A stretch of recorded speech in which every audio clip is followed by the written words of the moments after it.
हाल ही में Henley private wealth migration report ने एक बड़ा ही चौंकाने वाला ट्रेंड सामने रखा है। भारत से हाई नेटवर्थ इंडिविजुअल्स यानी वो लोग जिनके पास करोड़ों की संपत्ति है, वो बड़ी तादाद में देश छोड़कर जा रहे हैं।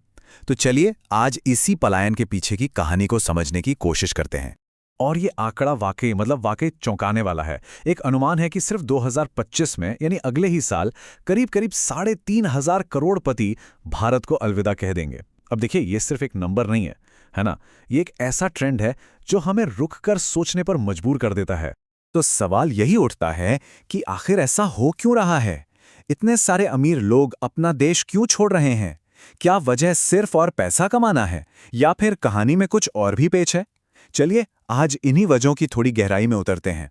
अच्छा, इस पूरे ट्रेंड को समझने के लिए जो सबसे पहली और सबसे बड़ी कड़ी है वो है टैक्स। तो आइए भारत के टैक्स सिस्टम की तुलना करते हैं अमेरिका के सिस्टम से।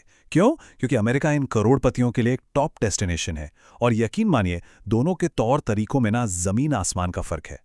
इस फर्क की जड़ को ही देखिए। भारत का जो सिस्टम है वो ज्यादा इनकम पर ऊंची टैक्स दरों पर तो फोकस करता ही है, पर उसके ऊपर से सरचार्ज और सेस भी लगा देता है। अब दूसरी तरफ अमेरिका का जो फेडरल सिस्टम है वो कम दरों पर ज्यादा ध्यान देता है और साथ ही टैक्स पेयर्स को कई तरह के डिडक्शंस और क्रेडिट्स देकर राहत भी देता है। ये भारत के लेटेस्ट इनकम टैक्स स्लैब्स हैं। अब इसमें साफ साफ दिख रहा है कि 15 लाख रुपए से ज्यादा की सालाना इनकम पर सीधा 30% का टैक्स है। पर रुकिए, कहानी यहां खत्म नहीं होती, बल्कि असल कहानी तो इस 30% के बाद ही शुरू होती है। और यही वो लेकिन था जिसके बारे में हम बात कर रहे थे। इस 30% के ऊपर लगते हैं सरचार्ज और सेस, और जब इन सब को जोड़ा जाता है ना, तो जो सबसे ज्यादा कमाने वाले लोग हैं उनके लिए इफेक्टिव टैक्स रेट बढ़कर करीब 39% तक पहुंच जाता है। और ये काफी बड़ा आंकड़ा है। अब ये बार चार्ट देखिए, ये तस्वीर को और भी ज्यादा साफ कर देता है। भारत में टॉप इफेक्टिव रेट है लगभग 39%, वहीं अमेरिका में फेडरल रेट है 37%। अब पहली नज़र में शायद लगेगा कि अरे उसमें तो कोई खास फर्क है नहीं, पर असली खेल टैक्स रेट का है ही नहीं। असली कहानी तो इस बात की है कि इस टैक्स के बदले में मिलता क्या है। और यहीं से इस पूरी बहस का दूसरा और शायद सबसे जरूरी पहलू शुरू होता है। वो है वैल्यू प्रोपोजिशन, यानी जो टैक्स हम चुकाते हैं उसके बदले में हमें एक नागरिक के तौर पर देश से क्या सुविधाएं मिल रही हैं, हमारी क्वालिटी ऑफ लाइफ कैसी है। और बस यहीं पर भारत और अमेरिका का जो फर्क है वो और भी गहरा हो जाता है। देखिए, भारत में क्या होता है, अक्सर टैक्स देने के बाद भी अच्छी शिक्षा, स्वास्थ्य या सुरक्षा के लिए लोगों को अपनी जेब से अलग पैसा खर्च करना पड़ता है। मतलब एक तरह से देखा जाए तो डबल पेमेंट हो गया। वहीं दूसरी ओर अमेरिका में जो टैक्स का पैसा है वो सीधे सीधे एक मजबूत पब्लिक इंफ्रास्ट्रक्चर और सोशल सिक्योरिटी सिस्टम को बनाने में लगता है। जरा इस लिस्ट पर एक नजर डालिए। अमेरिका में टैक्स का पैसा कहां जा रहा है? सोशल सिक्योरिटी, पर्सनल सेफ्टी में इन्वेस्टमेंट, साफ हवा और पानी, और वर्ल्ड क्लास एजुकेशन और हेल्थ केयर तक लोगों की पहुंच। ये सारी चीजें मिलकर एक ऐसी हाई क्वालिटी ऑफ लाइफ बनाती हैं जो दुनिया भर के अमीर लोगों को अपनी तरफ खींचती है। अच्छा, अब थोड़ा सा जूम आउट करते हैं और बड़ी पिक्चर देखते हैं। ये जो करोड़पतियों का पलायन हो रहा है ना, ये कोई नई बात नहीं है जो अचानक से शुरू हो गई हो। नहीं, ये एक ट्रेंड है जो पिछले 1 दशक से लगातार चल रहा है।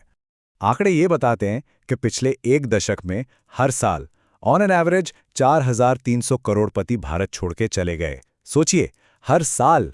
ये एक धीमी पर लगातार बहने वाली नदी की तरह है जो अपने साथ देश की दौलत को भी बहा कर ले जा रही है। और इस पलायन का जो आर्थिक असर है वो हमारी कल्पना से भी कहीं ज्यादा बड़ा है। सिर्फ 2011 से 2024 के बीच इन करोड़पतियों के साथ साथ पता है कितनी संपत्ति देश से बाहर गई?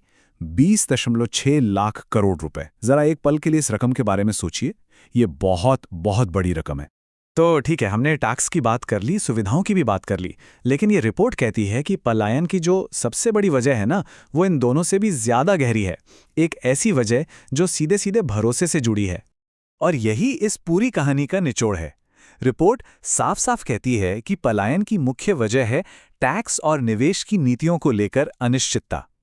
हाई नेटवर्थ इंडिविजुअल्स को ऊंचे टैक्स से शायद उतनी परेशानी नहीं है जितनी उन्हें बार बार बदलते नियमों और एक अनिश्चित भविष्य के डर से है। उन्हें बस एक चीज चाहिए और वो है स्थिरता। तो उनकी चिंताएं क्या हैं? निवेश को लेके साफ सुथरी पॉलिसी का ना होना, विदेश पैसा भेजने के लिए सख्त LRS नियम, बहुत ज्यादा TCS यानी टैक्स कलेक्टेड एट सोर्स, और यहाँ तक कि उन्हें अपनी संपत्ति के जब्त होने का भी डर सताता है।